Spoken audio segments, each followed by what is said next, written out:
Before to start lecture 2, I briefly summarized what we did on the previous lecture. So first of all, we defined the symplectic vector space.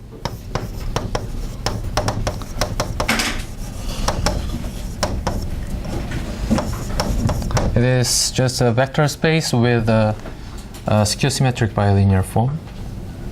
Skew-symmetric, non-degenerate bilinear form.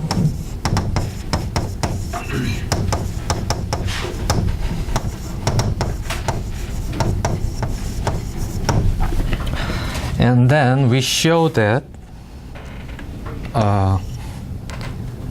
there exists a symplectic basis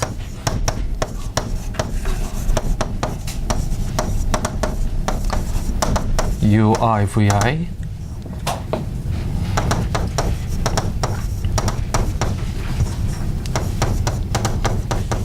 where the dimension of V is 2n, and the symplectic basis means that it satisfies this condition. Oh.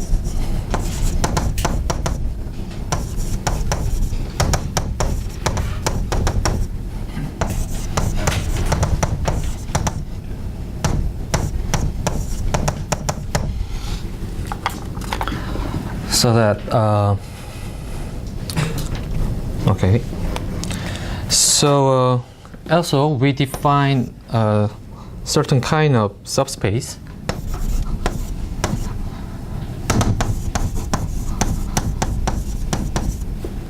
The one is isotropic.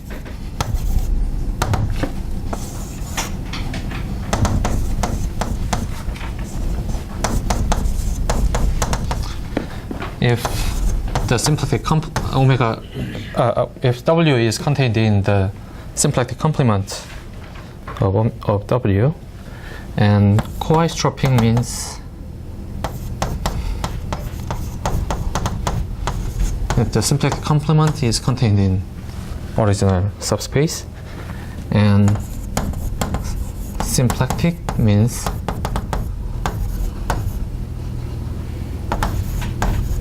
there is no intersection between the original space and the symplectic complement. And Lagrangian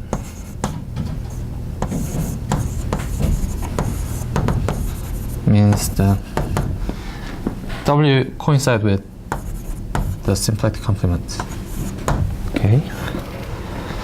Also, we show that if W is quadrotropic, then we can produce a new symplectic vector space.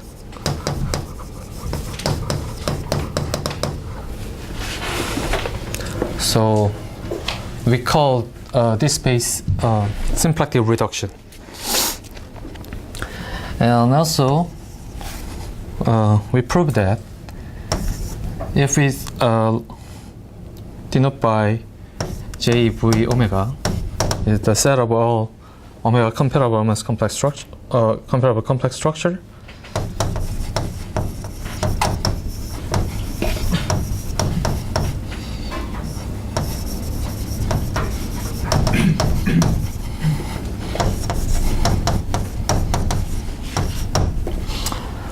then we show that this space is contractible.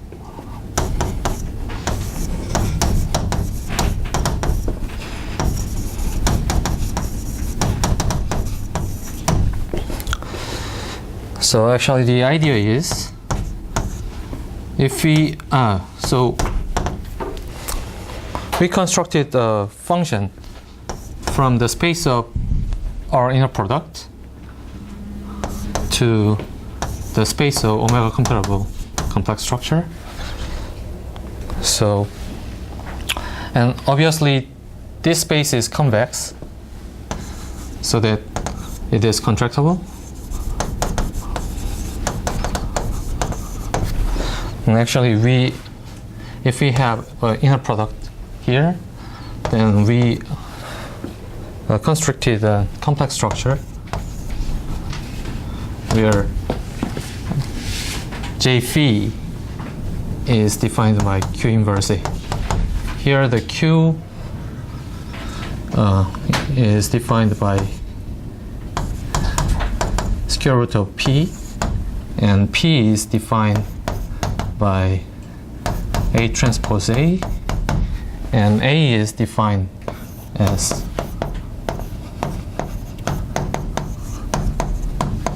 this relation. So, and then we construct G, which is a section of F. So, which maps J to. So, by definition of omega comparability, it is an inner product of V. So, what we showed is F composition of G is identity. So that, which implies that this space is contractible. And the second one, what we did in the last lecture, is we defined the symplectic manifold.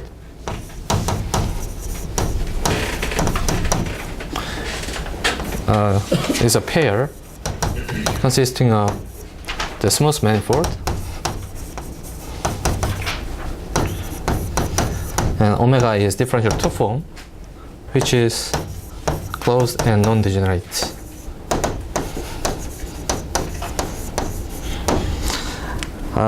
Also, the main point, the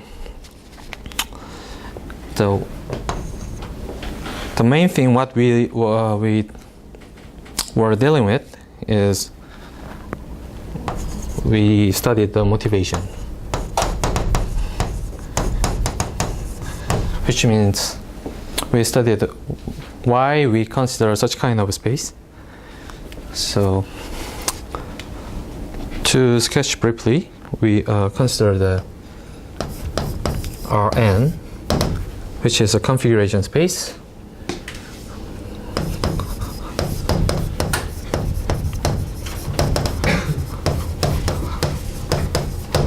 So, which means that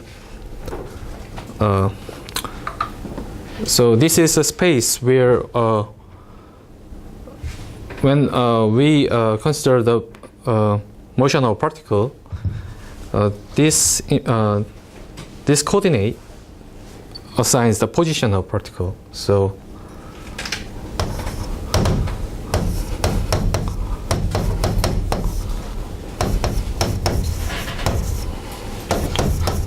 the coordinate x1 to xn is a position coordinate. And then we consider the phase space.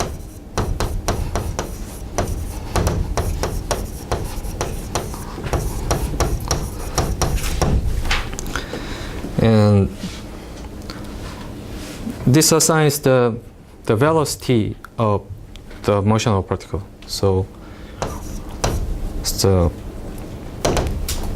the trajectory of the particle is written as this map.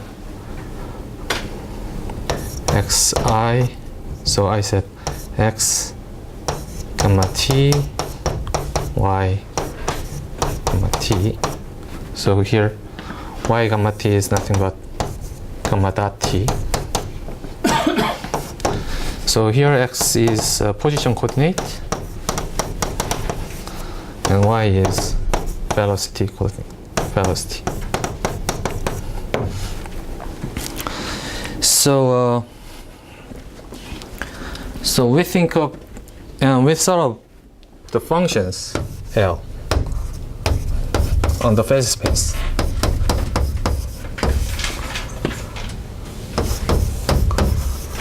We just call it a Lagrangian.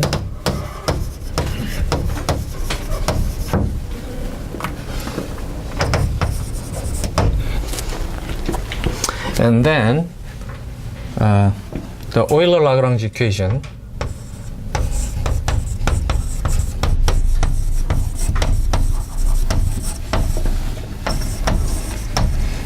states that dt d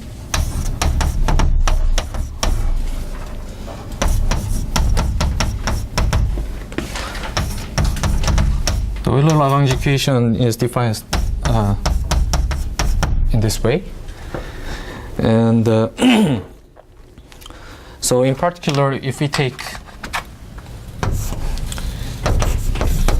the Lagrangian is the most classical case. We take L as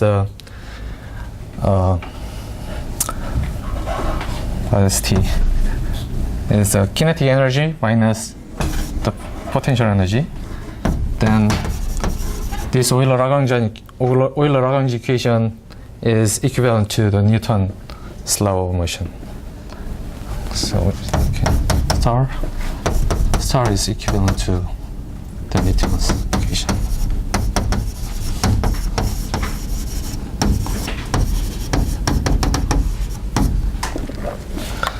So anyway, actually Euler-Lagrange equation is the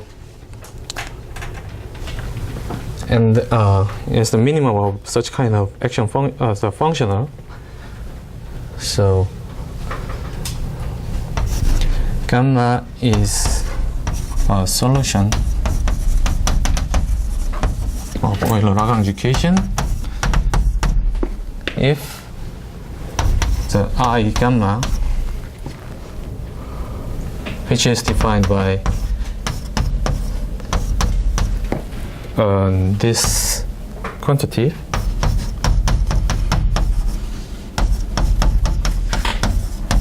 is minimum. So this is the general context of Lagrangian mechanics.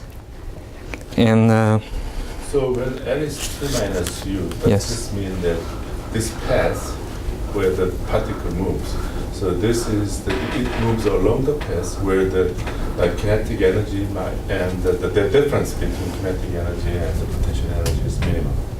Is that what that means? No. Actually, the average. Average. Yes. Average is minimum. Yes.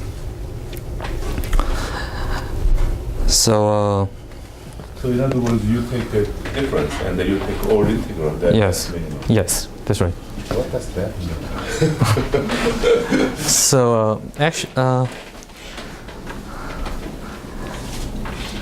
so I'm not sure, but physical meaning of that should be something we should understand. But actually, yeah. The important thing is actually. So what in the gravitational forces? This is called the least action principle.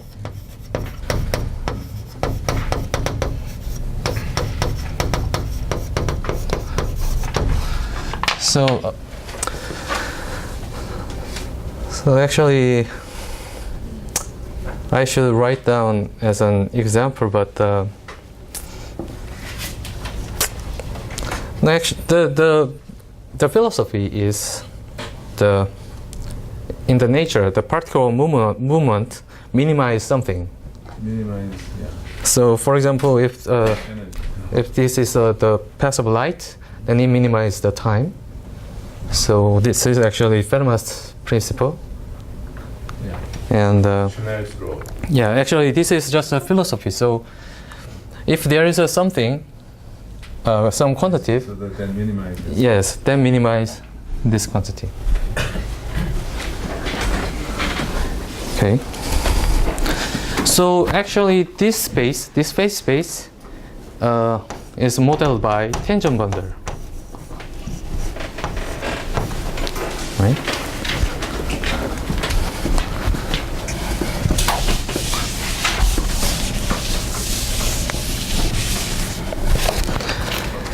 And then we consider some transform. it's just a change of coordinate, which is called the Legendre transform.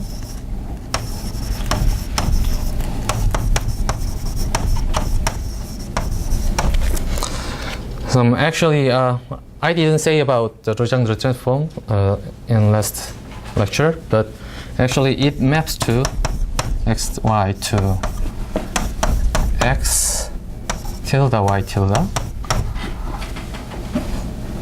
And actually x tilde is defined x itself, and y tilde is defined by the derivative of y over L.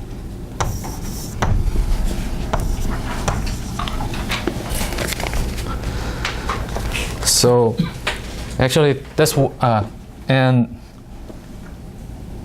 we call this coordinate as x is of course position coordinate, and y tilde is the momentum coordinate.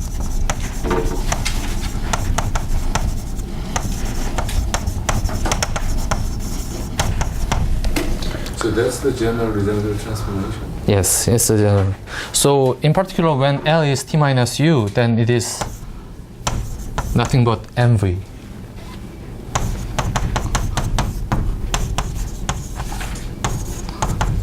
So my. So m times velocity. So that's why we call this coordinate momentum coordinate. And then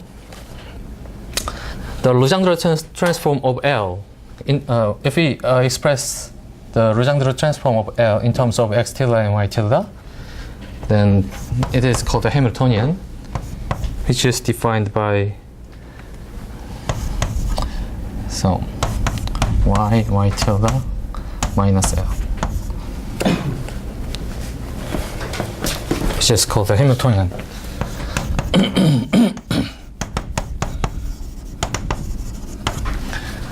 So with this setting,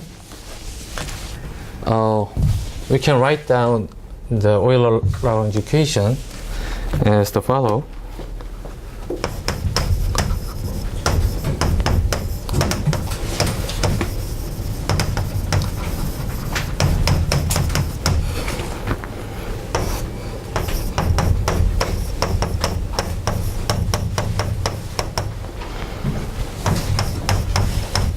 So in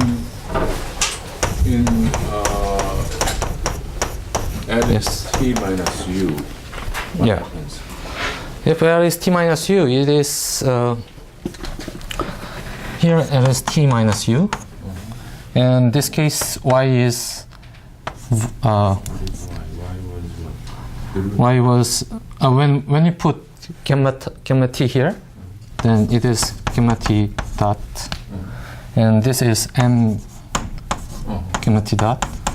So that's f. So U. it is u plus this one minus t, but t is 1/2 of this one. So when L is t minus u, h is t plus u.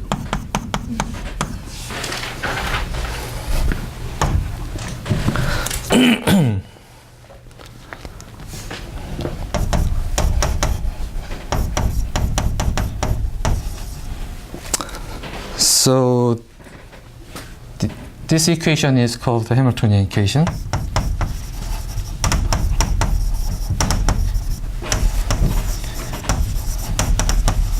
Okay. So as we have seen, this space is modeled by Tn, but this space is modeled by T, the cotangent space, right? Because we take this coordinate as a differential of L, so this is actually assigned as one form here, right? So that's why we think of. What did you say? So this is a velocity coordinate. So to express Euler-Lagrange equation, we need the tangent space. This is modeled by the tangent bundle. But in this case, if we perform the Legendre transform, then this space is modeled by cotangent bundle. And why? The reason why is that the y tilde coordinate is defined by differential of L. So actually, this assigns one form here.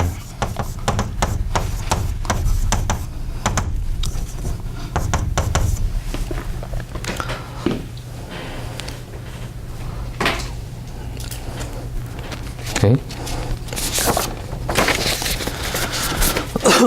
So using symplectic form, dxi tilde which dyi tilde, the Hamiltonian equation is expressed as then Hamiltonian equation is nothing but omega xh dot is dh.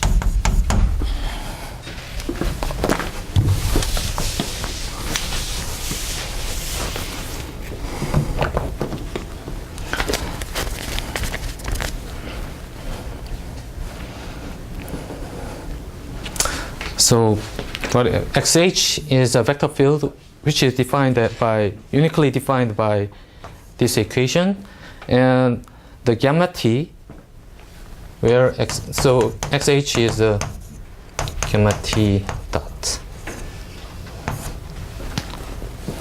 So what I mean is, on this phase space. So if we solve this equation, then we get a vector field, and if we integrate this vector field, then we get a curve for each point. Then this is exactly the solution of Hamiltonian equation. So here's a remark. So this is all we done in the previous lecture. How can you generalize the Legendre transform to the manifold case that are there? So actually there is generalized. So actually I will skip the details in manifold case, but actually so locally it is almost the same, because so actually we will prove the Darboux theorem today. Actually it is Darboux theorem states that a symplectic structure is locally the same as the standard one. So locally the symplectic manifold has the same structure here. So actually, yeah, so we can perform the Legendre transformation in the general manifold case.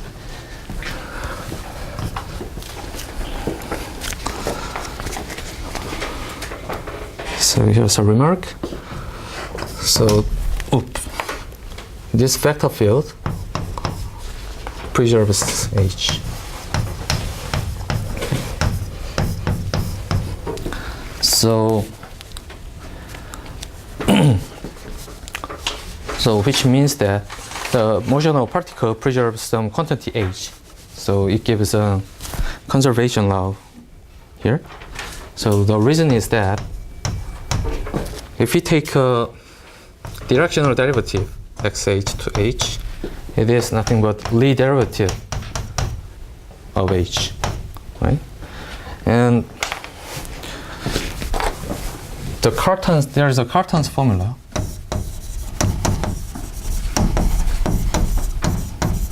for Lie derivative, which means Lxh alpha equals to d alpha xh dot. So actually usually we denote this one by the ix d alpha plus d alpha xh for any differential form. So we do not prove the Cartan's formula because it is very basic things. So you can find this formula, the proof of this formula, in any textbook of Introduction to Differential Geometry. So now let's take as a zero form. We put h here. Then the Lie derivative of h along this vector field is ix dh plus dix h. And here. So dh is nothing but omega xh dot, and actually this is defined to be 0 because, you know, this operation, if alpha is a k form, then d alpha is k plus 1 form, and we put the vector field, then it defines a k form, right? So this which is called the integral product, this operation maps k form, k plus 1 form to k form. So because in this case h is 0 form, this is minus 1 form, but it is just a 0. So this is nothing but omega xh. And by skew symmetry, it is 0. So which means that the flow along this vector field preserves h.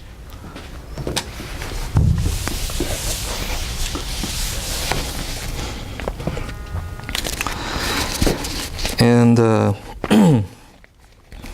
here's the remark 2.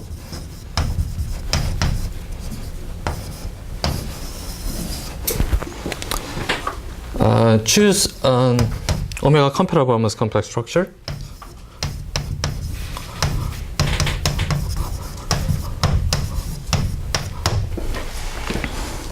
Then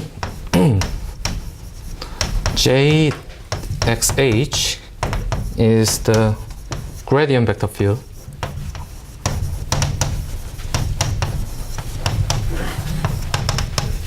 of h with respect to the corresponding metric.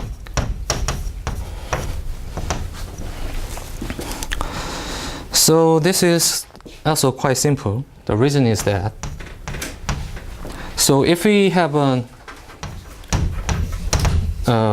Riemannian metric or inner product here, it's a Riemannian metric.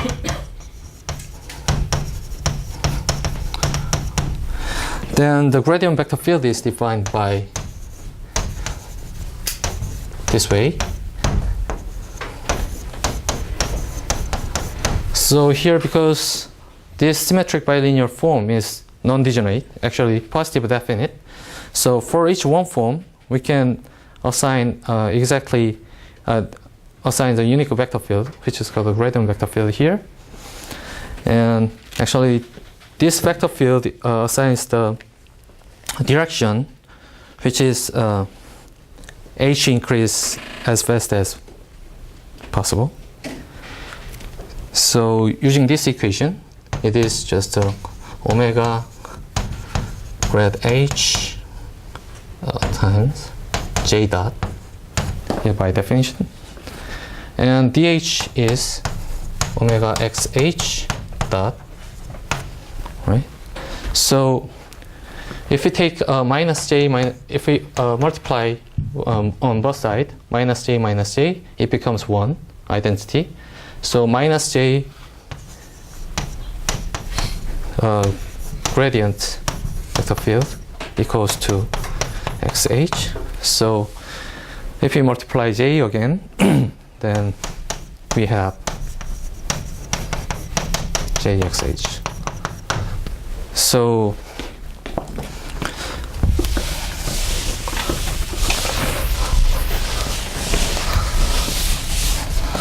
actually, omega gradient h and j dot. Yes. Omega xh dot. What is that? Because dh is. What is dh? DH. DH Okay. choose this That's one. DH. Yes. And So because J is omega compatible, we can. you put both J. Yeah. Yes.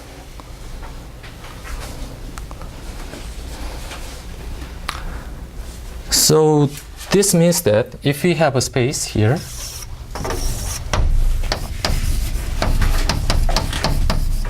and there's some quantity H, Hamiltonian, this assigns some quantity, and if we take some level, so sometimes we call this function as momentum or energy. So, and we say the Hamiltonian equation, the motion of particle preserves the energy because we have seen the Lie derivative of H is 0. So here the level set. Okay. And here is the gamma t.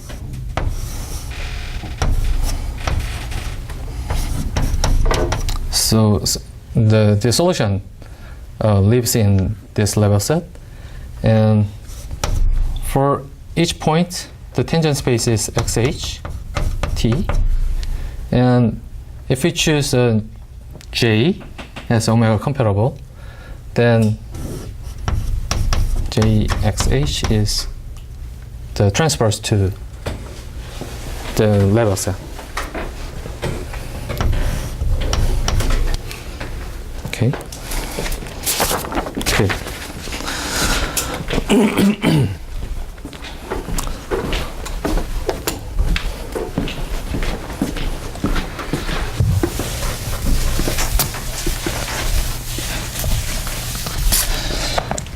So now we start the lecture 2. So first of all, in the definition of symplectic manifold, we put the condition d omega equals 0 closed. So why we need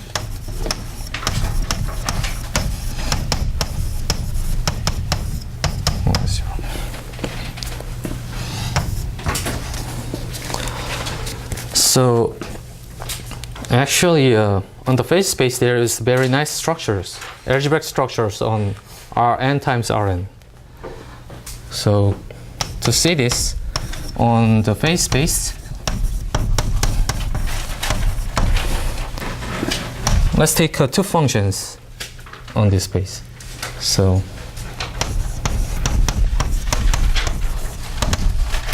the smooth functions.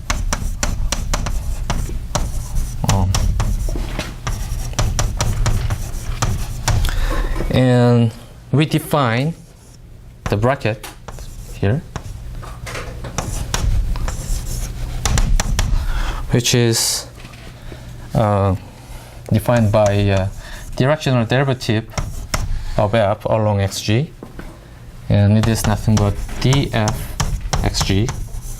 This is by definition. And here the xg is defined as of this form, of course.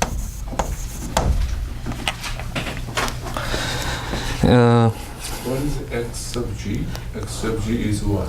X sub g is defined by this one. Okay.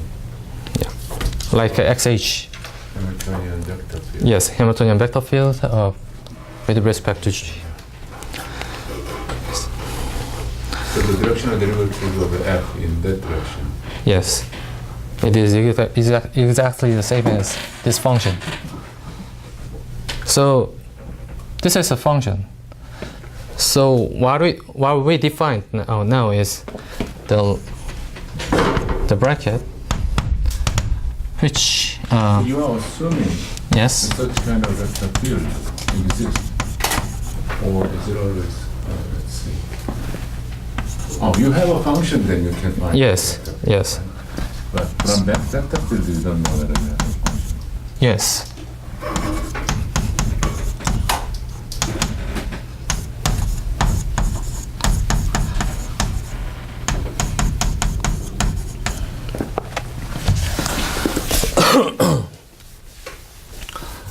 So this bracket is called the Poisson bracket, and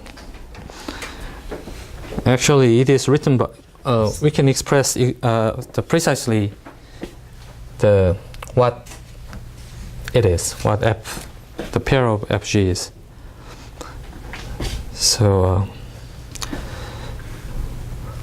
so remind that omega is the standard symplectic form.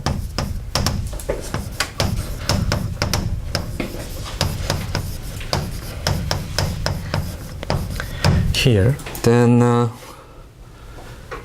xg is so for let's think of how we can express xg in terms of x and y. You know, the dg is the summation of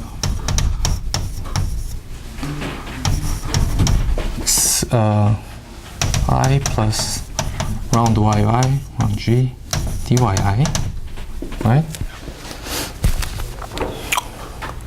And x, so if just xg is the sum of some coefficient ai round xi round plus pi of this form. So we compute the ai here. So we put omega, this vector field to omega, then the round xi round is evaluated on this, in this form, and this vector field evaluated on this way, on this part. So you are calculating it. Yes. So omega xg dot is nothing but the summation of ai dyi minus pi dxi. Okay. So ai is, because this one is same as this one, so ai is round yi round g, and bi is minus round xi round g.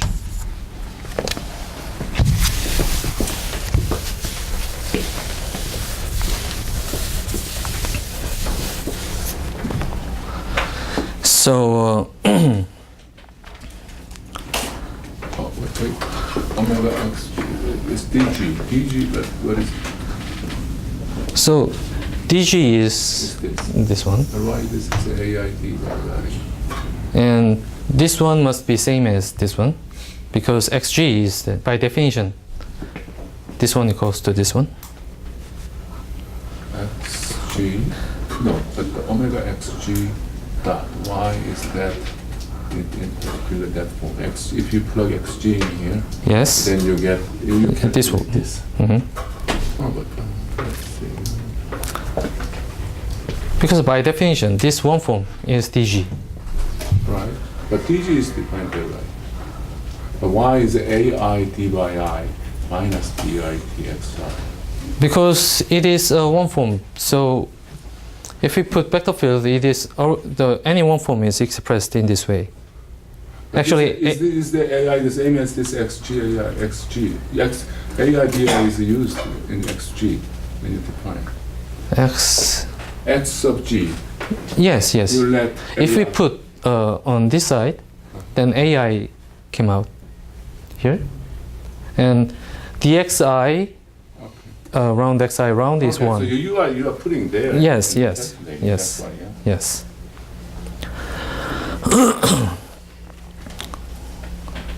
So xg, No, this calculation of differential forms, yeah, that's not quick. yeah. It's a lot of computation. So you say this is quick. Okay. It takes time. Yeah. So xg is, if we put this one on the here, then round y, round g, round x, I round, minus round x, I round g, round y, I round. So if we take a directional derivative of f, this is nothing but we just put here f. So that's why we always use this notation, the vector field. Just G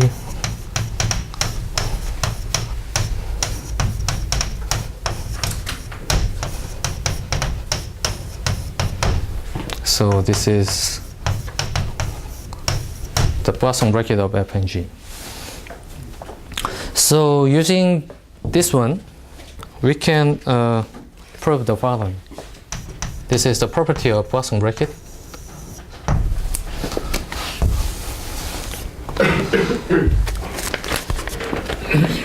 The first one is the Poisson bracket is skew symmetric. Here I omit for any f and g, right? And the second one is it is bilinear.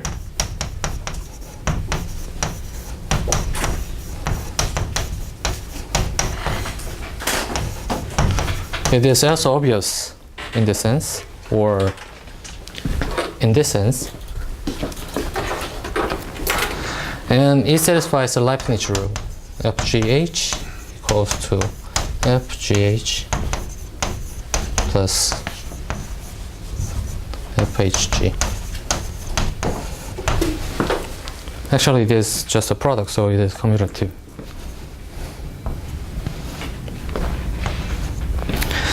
And it satisfies the Jacobi identity FGH plus G.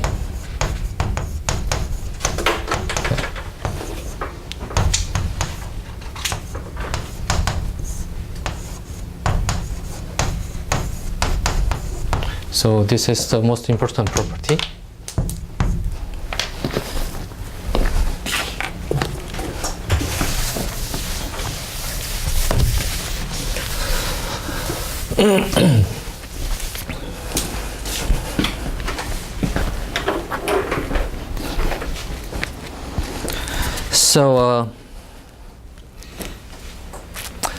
So with this notation,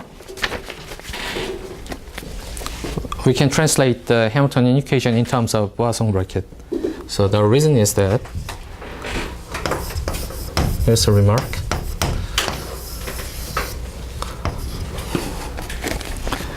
So xi as a coordinate function, xi xj is 0, yi yj is also 0. And like the symplectic basis, xi yj equals to Honecker, the constant function. So this is trivial because if we put xi xj here, then y is just an indeterminate which is independent to xi's. So this one must be 0. And if we put xi xj here, then this part must be 0. And also for yi and yj case is almost the same. And if we put xi yj, then you can easily prove the things. So also the Hamiltonian equation, I erase here. Also, if we calculate xi with h, is if we put here xi and h, so here's the xi, here's h. So it survives only when this I'm sorry, xj. xj. So if it let f is xj, then it survives only when I equals to j, right? So Partial h, partial y, yes, yj. yes. So this term is just round yj, round h, and that's all, right? So round xj is 1. And this part, if we take also xj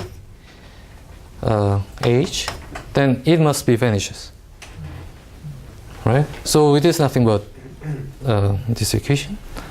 And similarly, if we compute yj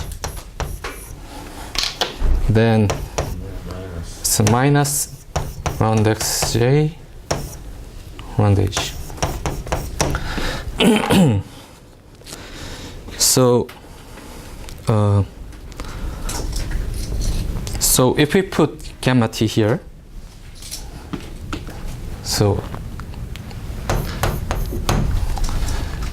which means that xj h gamma t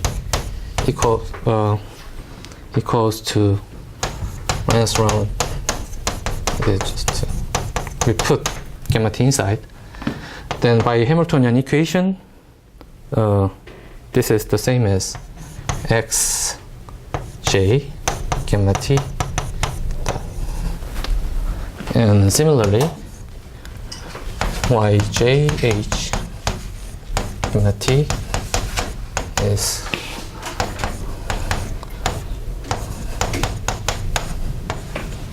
minus. So actually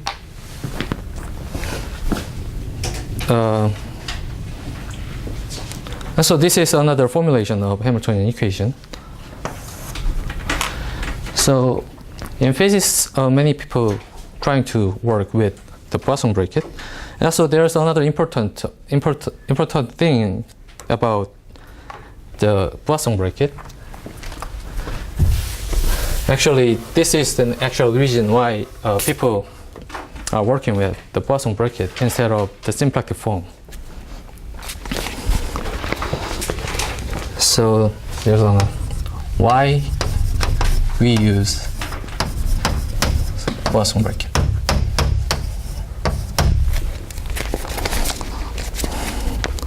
So let's consider the Hamiltonian system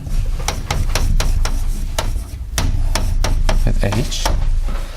Then we can define the Hamiltonian equation. Then suppose that f is a function on the phase space such that f gamma t, the restriction of f on gamma t is constant, where gamma t is the solution of a Hamiltonian equation.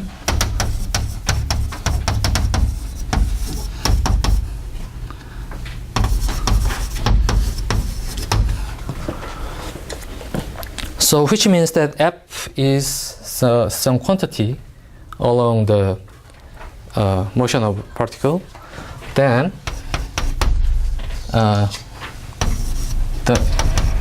f and h is Poisson covariant.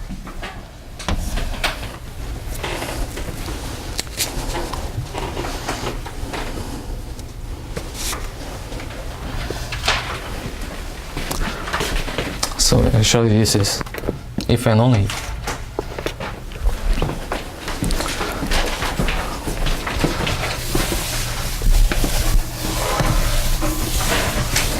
So if there is a space and we have some Hamiltonian, then we can solve the Hamiltonian equation. Then we get a path where the particle moves along this path, the trajectory. And if there is the conservation law here, then it is equivalent that H and F commute with respect to Poisson bracket. So to show this, we just compute D, F, gamma T. Suppose that it is 0, which is nothing but dt d f. Wait. How did you get H Poisson bracket of H and F? So this is proof. Here, proof.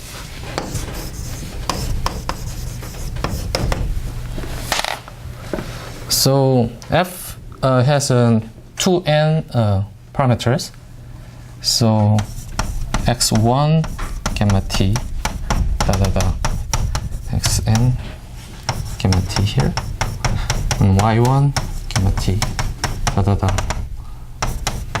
yn gamma t, right? Then it is nothing but round xi, round f, round xi gamma t dt.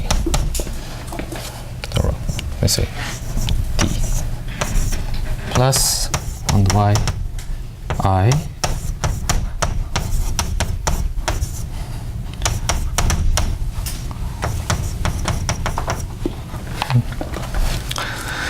and you know, if our gamma t is a solution of Hamiltonian equation, this is nothing but round yi round h gamma t, and this part is minus round xi round h gamma t. So it is exactly the definition, the expression of the Poisson bracket.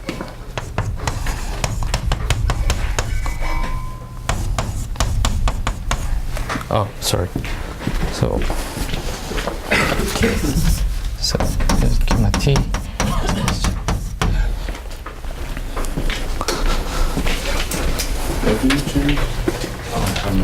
Yeah.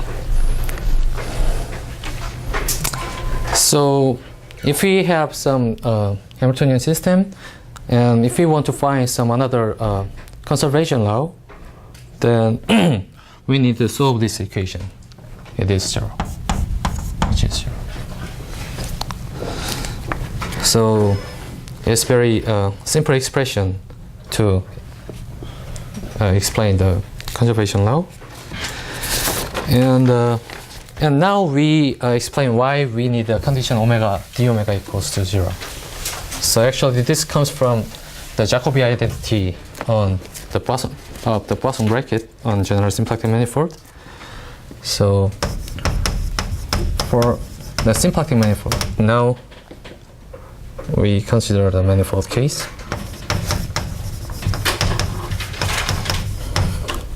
Then we can define Poisson bracket on this space similarly. So define the Poisson bracket here,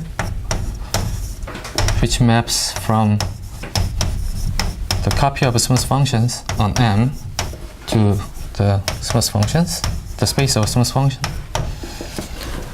such that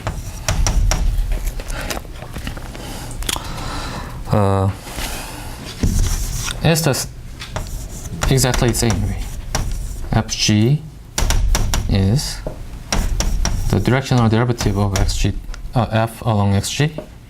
It's df xg. Also here xg is defined by the Hamiltonian equation.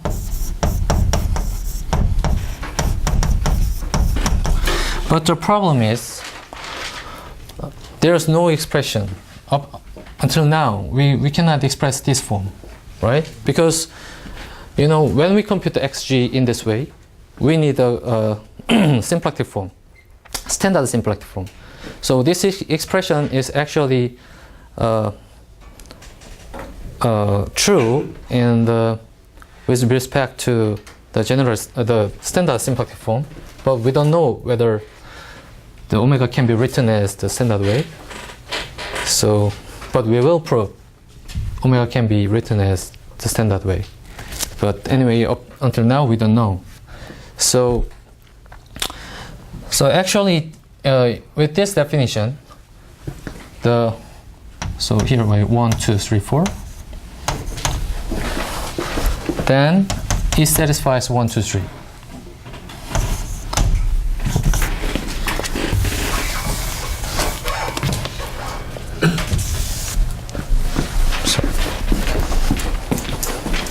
저기다가 좀 털어서 예. 뭐 문지르면은 이게 뭐지?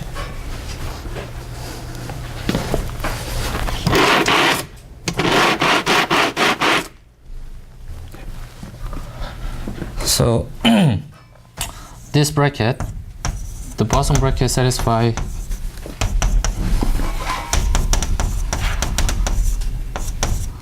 one, 2, and 3. But here's the proposition, which states that this bottom bracket satisfies the Jacobi identity.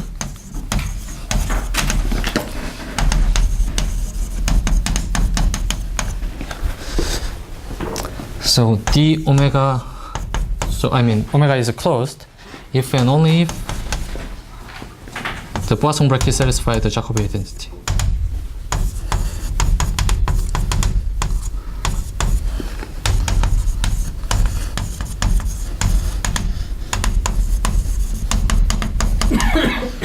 So this is the reason why we put the closeness condition on the definition of symplectic manifold.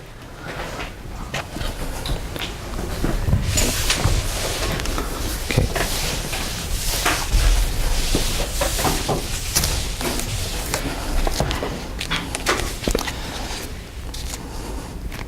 All right, we prove this one. this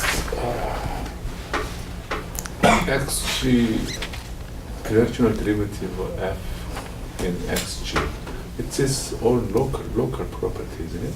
Yes. But locally, you can express any symplectic form in this standard form. But why is So the Jacobi identity is not a local property? actually, when we prove the Jacobi the Darboux theorem, so what you mean is if we assume the Darboux theorem is true, then it is automatically, right? Actually, it is true. But to prove Darboux theorem, we need the condition d omega equals to 0.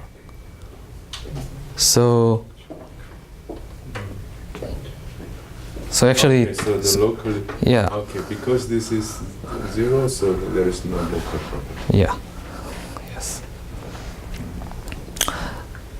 Okay, then let's just skip this proof because we will prove that At least we understand where it is. yeah. Why Jacobi identity is so important? You should give us a reason why. So- At least one of the yeah. The layer power. Yes, actually, it gives a real algebra structure. So, but Yeah, you can explain later. yeah.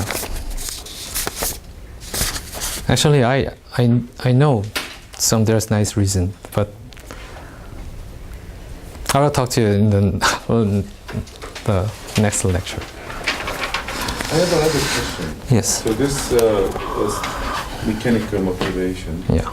So the only example that we have so far is L as T minus U. Yes. So that's, I don't know why they consider T minus U, but you said so this H, this function H, comes from L. by the Legendre transform. So this L, so can you just give any function L? Yes, any function. So that's why we use the Legendre transform. But you know, when we put L equal T minus U, then Legendre transform is just take y to map y to my. It's that very simple. So we don't need to Euler-Lagrange equation. We just write down a Newton equation to Hamiltonian equation. But to generalize this idea, then we need to L, and L is computed by the as a solution of least action principle, which minifies those quantity I, and yeah, that's the if you just choose arbitrary, yes. then it does not have any physical meaning. So all physical problems give you certain different L's, right? Yes, but you know, the energy is just one of the quantities, the physical quantities. But there's many other physical quantities, like for example, time or temperature or something, everything. So if you take L as you have a physical quantity, then it gives you some specific L. Yes. And then it varies. Yes. But if you just create any L and interpret that as a certain physical, it's. But in mathematically, it is very beautiful stuff. Yes. You know, if we put any function, then